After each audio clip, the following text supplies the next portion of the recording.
نخرب بيوتهم زي ما عملوا في الناس كده، نخرب بيوتهم.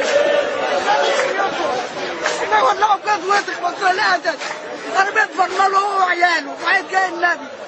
زي ما عملوا كده في الاهالي كده والناس كده. بشار الاسد هيتشنق وهيتعدم وهيتعمل فيها كما ما بيعملش في الناس كده. ان شاء الله ان شاء الله مصر وسوريا مبصورين، مبصورين يا مصر، مبصورين يا سوريا، مبصورين يا مصر، مبصورين يا سوريا. ربنا يسترهم ان شاء الله، ان شاء الله ربنا يسترهم. مبصورين والله والله العظيم مبصورين. والله ولع فيه بجد وسخ، ولع فيه بشار الاسد هم السبب في دخول الكلام الشباب. مالها الشباب اللي تروح لما اكون معايا عيل ولا بنت وقلبت عليه عريبه اتخانق على عدي عنده بشار الاسد يبقى يجيله ولعه كده البعيد. يعني يبدا ضنايا يتعمل فيه كده؟ يبدا حد من اهله يتعمل فيه كده؟ يبقى حرام ولا لا؟ انت ما تفضلش على نفسك وتفضلش على خيرك. الناس غاليه عندهم، انا ولدي غالي عندي، تتفضل في ولدك.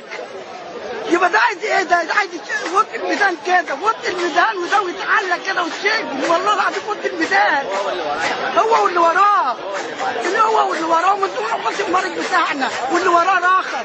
ان شاء الله منصوره مصر وسوريا، مصر وسوريا ان شاء الله. ربنا يستر ان شاء الله، ان شاء الله منصورين، منصورين ان شاء الله.